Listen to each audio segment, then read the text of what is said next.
They say the night hides more than shadows. It hides the truth. Welcome to Mr. Haunting Whispers, where real crimes, true horrors, and restless spirits speak through the silence. Listen closely, because sometimes the whispers are real.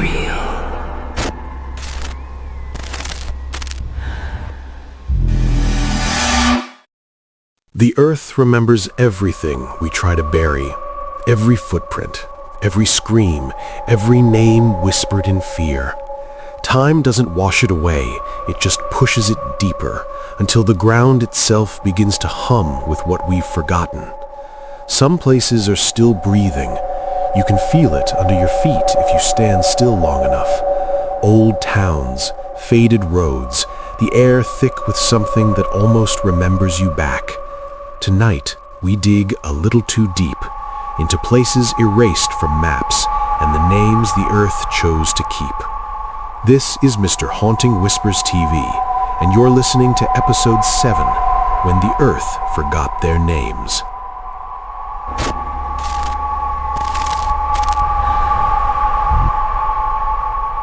I grew up in a place called Darrington, tucked high between two mountains most people couldn't point to on a map. It wasn't big, maybe 200 people at its best. We had a diner, a gas station, and a single blinking traffic light that everyone joked was more stubborn than useful. I left when I was 23. College, work, life. And for years, I barely thought about that quiet town. Until last month. It started with a letter, handwritten, no return address, just one line scrawled in the middle of a blank page. Do you remember us? No signature, but the handwriting, I recognized it. It looked like my mother's. She died 7 years ago. At first, I thought it was some kind of cruel prank, but the next morning, something pulled me, that same restless whisper I used to hear in the wind over the pines. So, I drove, 6 hours north. I almost missed the turnoff. The old sign for Darrington was gone, replaced by a blank wooden post. The road was cracked, half swallowed by weeds, and when I finally reached where the town should have been, there was nothing. No diner, no houses, no gas station. Just the faint hum of power lines still stretching into the mist, but leading nowhere. I parked, got out, and walked the dirt where Main Street used to be. The air felt hollow, like sound didn't carry right.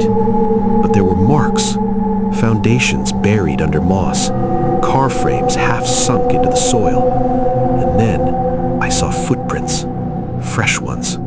They circled my car and led deeper into what used to be the woods. I followed them. They went straight into a clearing, and there, in the middle, was the old Darrington water tower, rust-eaten, leaning, but still standing, the last piece of the town still upright. Someone had carved names into its base, hundreds of them, names I remembered, people I'd gone to school with, people I'd buried, people who'd moved away. But near the bottom, I found something that made me stop breathing. My name, and the date carved under it, October 7th, tomorrow. I stumbled back. My hands were shaking so badly I dropped my phone trying to call someone, anyone. But there was no signal, no sound but the hum of the power lines and that constant low wind through the trees. Then I saw movement behind the tower, a figure, still, watching. I called out, "Hello?" And it stepped forward just enough for me to see its face. It looked like my mother, but her skin was gray, her eyes clouded. She smiled, lips barely moving, and whispered, "We waited."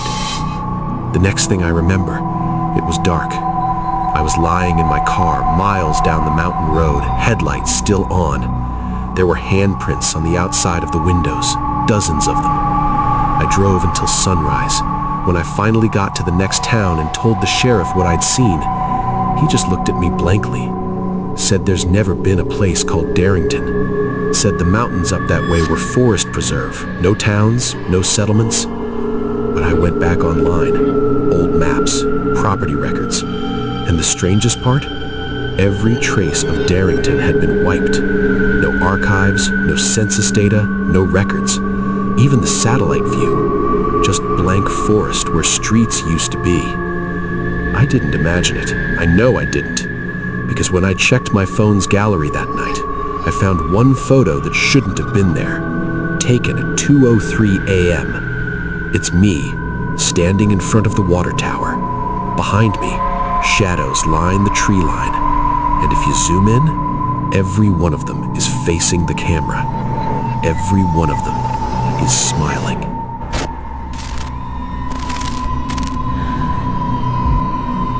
I've worked the night shift at St. Willow's Cemetery for 12 years. Most people don't realize cemeteries still need tending after dark, but the grounds don't keep themselves. Animals dig, vandals come, and sometimes the earth shifts just enough to push a stone out of line. It's quiet work.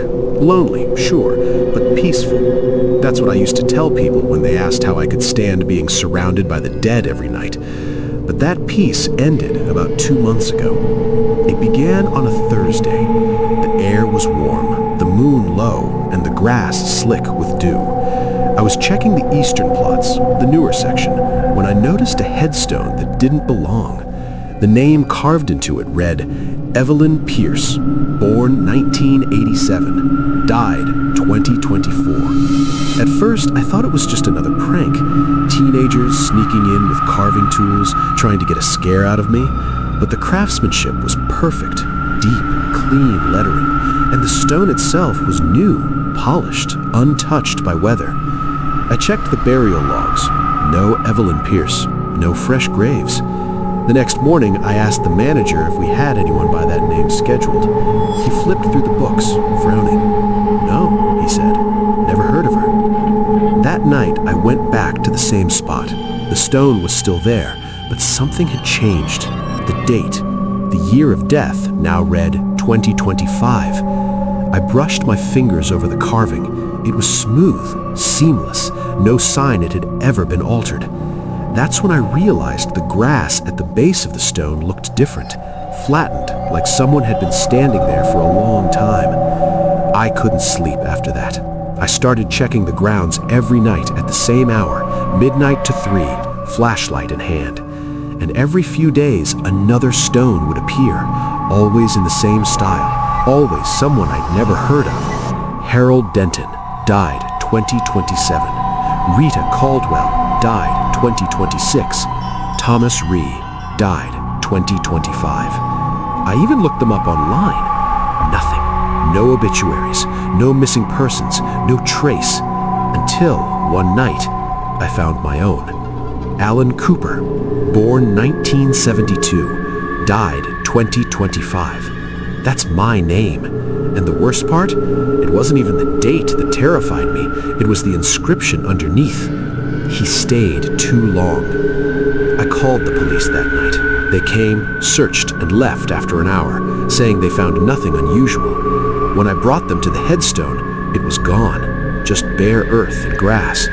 But the next evening, when I went back alone, the stone was there again. Same name, same date, same line. Only now the ground beneath it was freshly turned, the smell of wet soil thick in the air, and my own shovel, the one I always left by the tool shed, was lying next to it. I left my post that night, didn't even go back to collect my pay. But last week, I got a call from a number I didn't recognize. When I answered, there was silence at first. Then a woman's voice, soft, low, said, "You were supposed to finish the hole." Then the line went dead. Yesterday morning, a delivery truck pulled up outside my house. No return address, no note. Inside the crate was a marble slab, wrapped in cloth. When I unwrapped it, I saw my name again. Alan Cooper died October 9th, 2025. That's tomorrow. I used to think cemeteries were quiet places, the kind of ground that forgets us after the dirt settles, but I don't think that anymore. Now, I believe the earth keeps a ledger, and And sometimes, when it's tired of waiting for the living, it writes the names down early.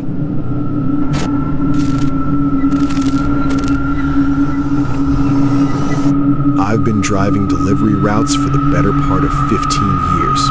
Mostly night runs. Quieter, less traffic, less people. I liked the silence. But there's one road I don't take anymore. Route 117.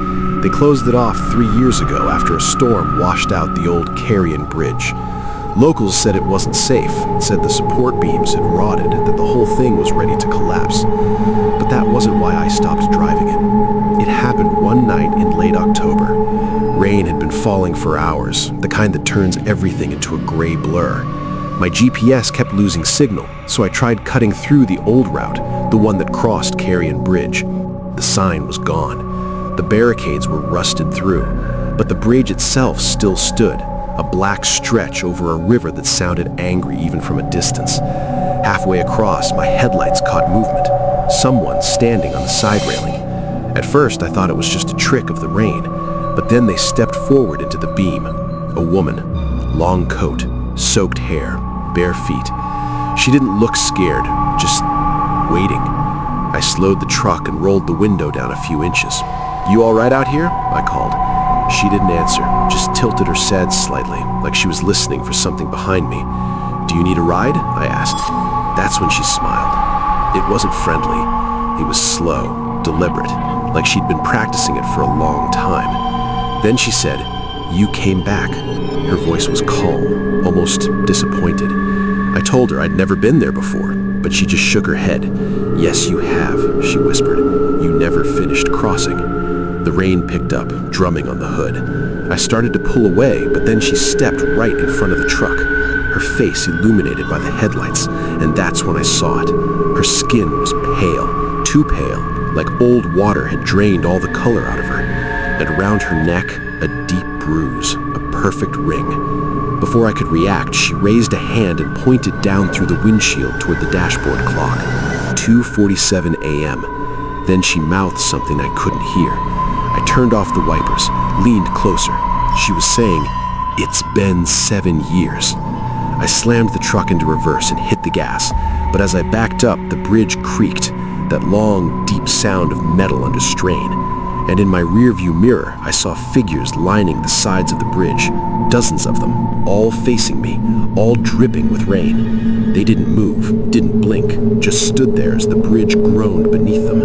The road behind me had disappeared into fog. There was nowhere left to go. When I looked forward again, she was gone. Just rain and road.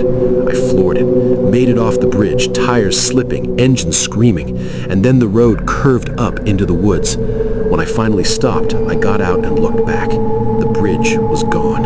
No structure, no lights, nothing but the sound of water rushing in the dark. 2 weeks later, I told the county officer what I'd seen.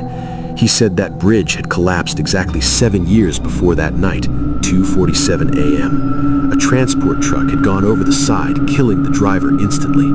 The woman who'd been waiting on the railing, her name was Abigail Lowe. She jumped in after him. They never found either body. Sometimes, when I'm out late, my GPS glitches again.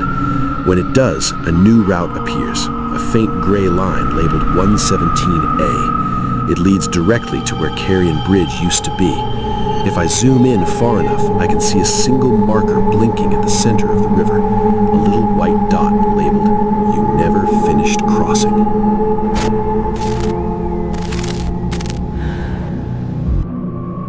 Some say the earth forgets us, that once we're gone, time smooths over every scar, every story, until even our names sound like echoes in the wind.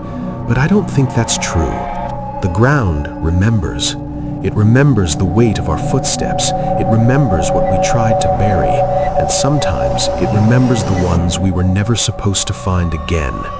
Every whisper, every breath that was ever taken here, it all lingers just below the surface, waiting for someone curious enough to listen. Maybe that's what horror really is. Not ghosts, not monsters, but the truth that the world never forgets. And when the earth whispers back, you realize it's not the dead we should fear, it's the memories that refuse to die. This has been Mr. Haunting Whispers TV. Thank you for listening. Sleep softly tonight, and if the ground moves beneath you, don't listen too long. It might just remember your name. You've been listening to Mr. Haunting Whispers, where every truth leaves a scar. If the story unsettled you, good. That means you were listening. Subscribe and stay close to the dark, because the next whisper might be for you.